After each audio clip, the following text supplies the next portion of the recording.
자, 오늘은 그 휴머니즘에 대해서 먼저 좀 알아볼게. 그전에 우리가 이제 사피엔스의 마지막 내용에 있었던 그 내용을 공부했었고, 휴머니즘이라는 게 어떻게 만들어진 건지부터 먼저 좀 얘기하고, 그 다음에 오늘은 신문이 아닌 백과사전적 정리를 한번 먼저 정의를 내려볼게. 휴머니즘이라는 게 어떤 느낌이 드냐? 자, 그러면은 트랜스 휴먼이라면 또 어떤 느낌이 들고, 그럼 포스트 휴머니즘은 또 어떤 느낌이 들지? 그러니까 휴머니즘에서 포스트 휴머니즘, 지금은 포스트 휴머니즘이라는 그런 시대인데 우리는 휴머니즘이란 말을 또 많이 쓰거든. 보통 이제 휴머니즘이라고 말하면 우리가 이제 인본주의 또는 또 뭐 인간을 이롭게 하는 뭐 홍익인간의 개념 이렇게 설명하지만 사실 철학적으로 본다면은 휴머니즘이라는 그 이름 자체가 생기게 되는 그 이유가 약간 조금 색다르게 생기게 되어서 그 얘기를 조금 잠시 해줄게. 원래 이제 최초의 휴머니즘은 그리스 로마 시대 그때 끝나고 나서 이제 중세 암흑기에 접어들지. 1000년 이상의 중세 암흑기에 이제 접어들면서 왕의 권리가 신성하게 된 거야. 그리고 왕권 신수라는 말이 생겼고, 왕권 신수가 사실 그 인간을 조금 더 보호하고자 하는, 나의 그러한 그 안전을 좀 보호하고자 하기 위해서 왕에게 내 권리를 위탁하고 왕이 나를 이제 지켜주는 그런 원래 이제 리바이어든의 토마스 홉스의 그 정의에 따르면 원래 그렇게 좋은 의미로 시작했던 그 군주제 이것이 점점 그 변질된 거지. 변질되어서 나중에는 왕권 신수가 되어버렸어. 모든 거의 대부분의 그 왕의 권리에 대한 그 의미가 나를 지켜주는 왕이고, 왕은 나의 권리를 가지고 가서 대신에 나를 지켜주면서 그렇게 함께 조금 조화로운 그러한 사회를 만든다는 그 군주제라는 것 자체가 이제 왕권 신수로 바뀌면서 왕의 권리는 신성하다 그러면서 타락과 그 다음에 부패의 상징이 되어버렸었던 그때 안 되겠다, 우리가 너무 암흑기가 오래되어서 그래서 좀 되돌아가자. 그게 바로 르네상스인 거야. 그래서 고대 그리스 로마의 그 휴머니즘, 그 인간을 생각하는 그 마음. 왜냐면은 그 왕권 신수에서는 인간이라는 게 없었거든. 인간이 이성이라는 것 자체를 인정하지 않았기 때문에. 그리고 나서 인간이 조금 이제 문을 열고 내다본 거야. 나라는 게 있었구나. 중세 암흑기 때는 나는 없었지만은 나라는 존재가 있구나. 그러면서 나중에 계몽주의 때 완전히 박차고 이제 인간이라는 것 자체를 이제 획득하게 된 것이지. 그러면서 그때 주창했던 게 휴머니즘인 거야. 근데 그때 또 과학의 태동기가 시작됐기 때문에 과학과 휴머니즘이 섞여버렸거든.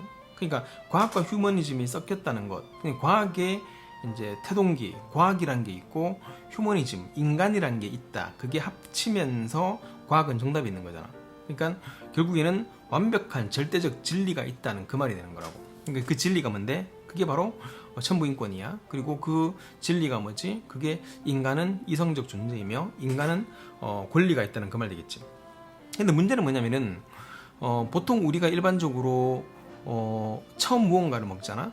처음 무언가를 먹으면은 그게 나한테 맞는지 안 맞는지에 대해서 일단은 잘 몰라. 그러니까 무조건 이게 일단 처음 접하는 거에 대해서는 그게 진리라고 생각을 하는 경향이 되게 많단 말이야. 다시 말해서 인간이 처음으로 자유를 찾았어. 그러면서 이게 진리구나 생각해버린 거야. 그러니까 우리가 뭐 시행착오를 겪잖아.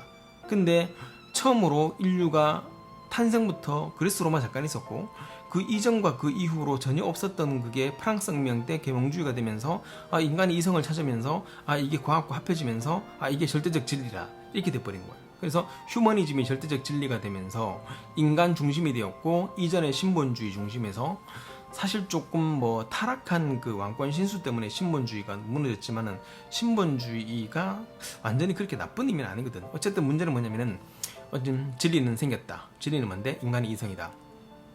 그렇게 해서 처음으로 찾았던 자유를 마음껏 누리게 되는데 살다 보니까 이게 아닌 거야. 진리가 이게 아닌 거야. 우리가 그렇게 진리를 찾아가지고 휴머니즘을 찾았는데 1차 대전, 2차 대전 이런 것들이 막 벌어지면서 우리가 뭔가 잘못 생각한 게 아니겠는가. 그때부터 이제 실존주의 철학자들이 나오게 되고 그때부터 포스트 휴머니즘이 생기게 된 거야. 그러니까 휴머니즘이 생기게 된 것은 프랑스 혁명이라고 하면 되겠지. 프랑스 혁명 전에는 왕권 신수였는데 프랑스 혁명 이후로 이제 우리 인간도 권리를 찾게 되는 바람에 그게 정답인 줄 알았어. 근데 그 정답이 아니었었어. 그러면서 휴머니즘에 막을 내리게 되는. 근데 휴머니즘을 알아야지 포스트 휴먼을 또 아는 거고 트랜스휴먼도 아는 거고 뭐 등등등을 좀 아는 거니까. 자, 지금부터 이제 이 내용을 가지고 우리가 단지 뭐 그냥 휴머니즘, 인본주의, 인간은 널리 이렇게 하자, 인간을 이런 식의 대답이 아닌 정말로 철학적인 휴머니즘이 무엇인가 먼저 한번 읽어볼게. 네이버 백과사전에 정의를 한번 읽어볼 것이야. 15, 16세기의 유럽에서는 고대의 문예를 부흥시키려는 운동이 일어나 이게 바로 문예부흥운동, 중세 암흑기를 벗어나기 위한 한번 되돌아가 보자. 그래서 이게 르네상스가 되는 거야. 중세 이래의 신학 중심 학문 체계의 반기를 들고 그 이전이 신본주의였던 거야. 그리고 새로운 시대의 학자들 간에 보다 인간다운 학예를, 학예, 학문을 또는 예술을 이라는 외침이 일어났다. 즉 고대 학예를, 그러니까 고대 그리스 로마의 그런 정신을 부활시킴으로써 교회적 권위 아래 질식되어가는 자연스러운 인간성을 회복하려고 하였던 것이다. 그러니까 이게 너무 종교가 타락하게 된 것이지. 그들이 잘했었다면 사실 인본주의가 뭐 생기지 않았겠지, 휴머니즘이. 그리스 로마의 그런 고전이 보다 인간답게 만드는 일을 의미하는 후마니오라라는 말로 불리고, 그리스 로마의 고전을 연구함으로써 인간다움을 높이고 새 시대의 이상적 인간상을 실현하려는 새로운 교육 이념이 대두되었다. 무슨 말인지 알겠어? 그래서 보다 인간다운을 뜻하는 라틴어 후마니오르에서 휴머니즘이라는 말이 생겼다. 르네상스의 인본주의라는 말도 같은 말이다. 이것은 있는 그대로의 인간, 자연스러운 인간성을 존중하고 이러한 인간성에 입각하여 지혜를 탐구하려는 것이었다. 그리고 나서 이제 박차고 나온 게 있었거든. 17세기에 들어서면서 휴머니즘은 근대 과학의 태동기야. 근대 과학의 합리적 정신과 결부된다. 데카르트는 인간 이상도 이하도 아닌 인간 그 자체의 입장에서 진리를 방법적으로 탐구하였다. 실학자처럼 은총의 빛, 신본주의야. 에 의해서가 아니라 자연의 빛, 인본주의야.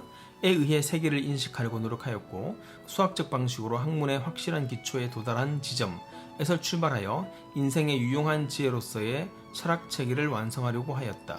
이것은 생활의 지도, 건강의 유지, 기술의 발명에 관하여 인간이 알 수 있는 모든 사물에 관한 완전한 인식이 되어야 한다고 하였다. 즉 인본주의가 답이라고 생각하고 거기서 답을 찾으려고 한 거야. 즉 휴머니스트의 지혜의 이념이 새로운 과학이나 기술과 결부됨으로써 근본적으로 변질된 셈이다. 이 변질이라고 말했어요. 이거를 답을 찾으려고 인간이 이성이 있는 존재, 이게 답이다, 이게 정답이다. 근데 뭐해? 1차 대전, 2차 대전, 그 수없이 많은 전쟁들이 더 생겼는데, 이와 같은 과학과 휴머니즘의 통일이라는 과제는 18세기의 계몽주의 사상가들에게 계승되었다.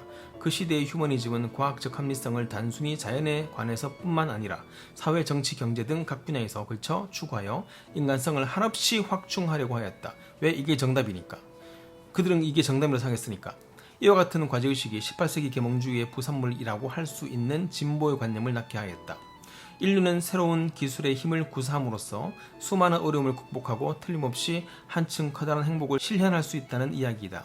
이에 대하여 다른 사람들은 그와 같은 행복에 대한 환상은 오늘날 이미 배반당했고, 과학기술의 발달은 인간을 기계문명의 주인공으로 만들기는커녕 과학기술의 노예화가 되었으며, 세계의 합리화와 기계화는 인간을 비인간화하는 과정이므로 이러한 추세에 저항하는 것만이 휴머니즘을 실현하는 길이라고 반론하였다. 결국은 포스트 휴머니즘으로 넘어가는 게 그게 휴머니즘이라는 그런 개념으로 지금 혼란스럽게 되어버렸는데, 이와 같이 현대의 휴머니즘은 혼미 상태에 빠져 그 지향하는 바는 정반대의 방향으로 갈라졌다.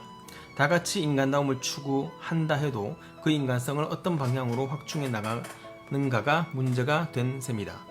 자, 이제 무슨 말인지 알 것 같아.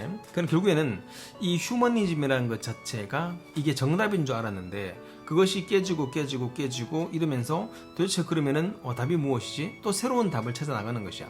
그 중에 하나가 또 포스트 휴머니즘이 되는 것이고, 지금 포스트 휴머니즘의 시대가 된 것이겠지. 그래서 휴머니즘의 정의가 무엇인지 좀 확실하게 조금 알고 있으면은 그 다음에 이것이 또 다르게 확장되어도 이 근간이 흔들리지 않는 거야. 그러니까 르네상스가 왜 생겼고 계몽주의가 왜 생겼는지 이런 것들이 전부 다 어느 정도는 좀 해결이 되는 그러한 문제가 되었다는 그 말이겠지.